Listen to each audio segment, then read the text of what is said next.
Halo, puji Tuhan, Shalom, salam sejahtera buat kita semua. Semoga kita selalu sehat, kuat, dan diberkati oleh Tuhan. Nah, pada kesempatan ini saya ingin membagi satu ayat firman Tuhan buat kita semua yang saya ambil dalam Efesus pasal 6 ayat 10 dan ayatnya yang ke-11. Mungkin ayat ini sudah menjadi ayat hafalan kita, tapi saya rindu untuk membagi ayat ini buat kita semua. Mari kita baca sama-sama dalam Efesus pasal 6 ayatnya yang ke-10 dan ayatnya yang ke-11. Ayat 10, akhirnya hendaklah kamu kuat di dalam Tuhan, di dalam kekuatan kuasanya. Ayat 11, kenakanlah seluruh perlengkapan senjata Allah, supaya kamu dapat bertahan melawan tipu muslihat iblis. Kita garis bawahi di sini, supaya kamu dapat bertahan melawan tipu muslihat iblis. Nah, kalau kita diperlengkapi dengan kebenaran firman Tuhan, kita dapat melawan tipu muslihat iblis. Karena iblis juga menggoda kita, itu dia pakai firman Tuhan, tetapi firman yang diputarbalikkan. Tuhan Yesus ketika dia selesai berpuasa, iblis datang kepada Tuhan Yesus, dan iblis datang menggoda Tuhan Yesus. Tapi karena Tuhan Yesus adalah firman itu sendiri, sehingga iblis tidak dapat menggoda dia. Nah, mungkin kita akan bertanya, toh bagaimana dengan Hawa dan juga Adam? Kenapa mereka bisa jatuh? Apakah mereka tidak diperlengkapi dengan firman Allah?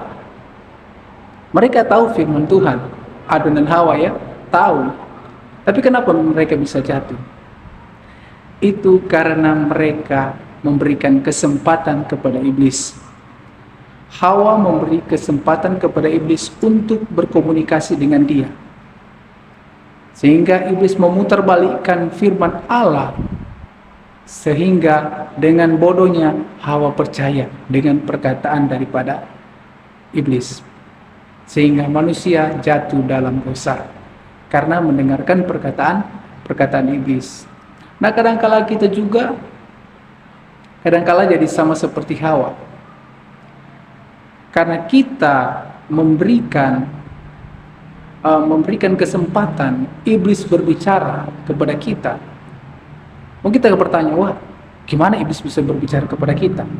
Iblis berbicara itu bisa saja saat kita dalam keadaan diberkati oleh Tuhan, saat hidup kita ada di dalam kelimpahan, sehingga iblis selalu berbisik-bisik kepada kita. Dia bisik kepada kita, sehingga kita lupa dengan siapa yang memberkati kita, siapa yang menyediakan berkat buat kita, karena kita lebih mendengarkan bisikan iblis. Kadang-kala juga iblis datang di saat kita sedang dalam keadaan lemah iman, kita sedang ada di titik terendah dalam hidup ini, sehingga dia datang berbisik dan kita jatuh. Kalau kita diperlengkapi dengan kebenaran firman Tuhan, dengan firman Allah, saat kita diberkati melimpah-limpah oleh Tuhan, kita tidak akan lupa siapa yang memberkati kita, siapa yang menolong kita, terutama nafas kehidupan yang kita nikmati sampai saat ini. Kalau kita diperlengkapi dengan firman Tuhan, ketika kita ada dalam titik terendah dalam hidup ini, kita akan selalu berserah kepada Tuhan, kita akan selalu bermohon kepada Tuhan, kita akan selalu datang di kaki Tuhan, menyembah Dia dalam roh dan kebenaran, karena kita tahu kekuatan yang sebenarnya itu hanya kita dapat dari Tuhan. Pertolongan yang sebenarnya itu hanya kita dapat dari Tuhan. Kita tidak dapat dari siapa-siapa. Itulah yang membuat kita jatuh. Kenapa kita sering jatuh? Kenapa kita sering meninggalkan Tuhan? Tuhan tidak pernah meninggalkan kita, tapi kita yang sering meninggalkan Tuhan.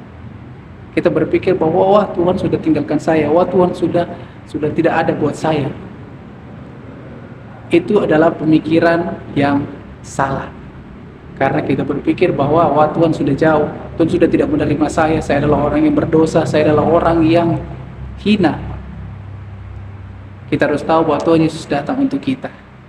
Dia masih memberikan kita kesempatan sampai saat ini untuk kita berbalik dan bertobat. Jadi pada kesempatan ini, janganlah kita memberi kesempatan untuk iblis berbicara kepada kita.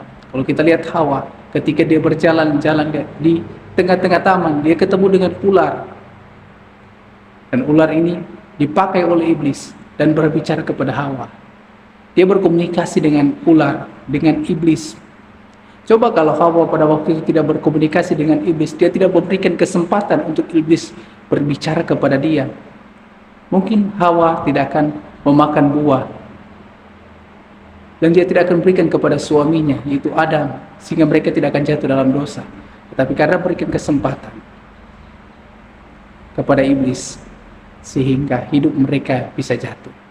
Dan hidup kita bisa jatuh kapan saja ketika kita memberikan kesempatan. Kalau kita lihat Kain dan Habel ya, ketika Kain ini Kain memberi kesempatan kepada iblis, Tuhan Allah berbicara kepada Kain, Kain, mengapa hatimu sangat panas? Jangan beri kesempatan.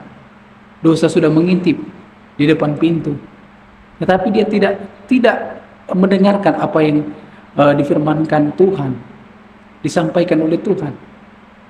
Dia berikan kesempatan, lewat dia buka hatinya untuk iblis bekerja di dalam kehidupannya, sehingga dia melakukan sesuatu yang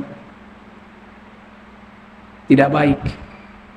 Lewat dia membunuh adiknya.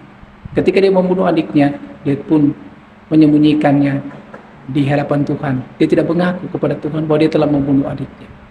Di Bapak Ibu, teman-teman yang saya kasih dalam Tuhan Yesus Kristus, janganlah sekali-kali kita memberikan kesempatan kepada iblis, lewat kita membuka hati kita, pintu hati kita untuk iblis bekerja. Dia bisa bekerja lewat pikiran kita, dia bisa berbicara juga lewat hati kita. Jadi dalam keadaan senang, dalam keadaan kita diberkati, di dalam keadaan kita susah, di titik terendah dalam hidup ini, kita selalu mengandalkan Tuhan. Karena kata firman Tuhan, berbagilah orang yang mengandalkan Tuhan. Puji Tuhan, firman Tuhan dan renungan kita pada kesempatan ini, Tuhan Yesus memberkati kita semua. Haleluya.